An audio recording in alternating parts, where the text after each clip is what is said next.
রাতের ট্রেনটা যখন শ্যামপুর স্টেশনে থামে তখন চারপাশে এক অদ্ভুত নিস্তব্ধতা। রাফি নামে এক যুবক ট্রেন থেকে নামল। শহরের ব্যস্ততা থেকে দূরে এই পুরনো গ্রামে সে এসেছে লেখালেখির জন্য। গ্রামের এক প্রান্তে একটি পুরনো বাড়ি ভাড়া নিয়েছে সে, যার নামই শুনলে স্থানীয় মানুষরা মাথা নিচু করে ফেলে। বাড়িটার নাম দত্তবাড়ি, কি ২০ বছর ধরে পরিত্যক্ত। রাফি এসব কুসংস্কারে বিশ্বাস করে না। সে হাসতে হাসতেই বাড়ির তালা খুলল। ভেতরে ঢুকে বাতি জ্বালাতেই দেখা গেল ঘরের প্রতিটা দেয়াল ধুলোয় ভর্তি, আর ঘড়ির কাঁটা থেমে আছে একটা নির্দিষ্ট সময়ে। রাত ২:০৪-৫। হঠাৎ একটা শব্দ হলো, যেন উপরের ঘরে কেউ হেঁটে গেল। রাফি থমকে দাঁড়াল। সে একা তো।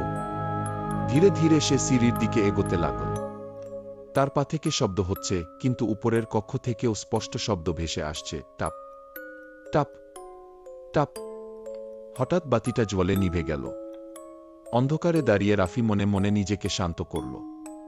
বাতি নষ্ট, কিছু না ঘি। কিন্তু ঠিক তখন তার পেছনে কে যেন নিঃশ্বাস ফেল। সে দ্রুত পেছনে ফিরল। কেউ নেই, কেবল দেয়ালে একটা সাদা হাতের ছাপ, যেন কেউ ভেজা হাতে দেয়ালে ঠেকেছে। এটা ছিল রাফির প্রথম রাত। কিন্তু সে জানত না এই বাড়ি শুধু পুরনো না, এটা জীবন্ত।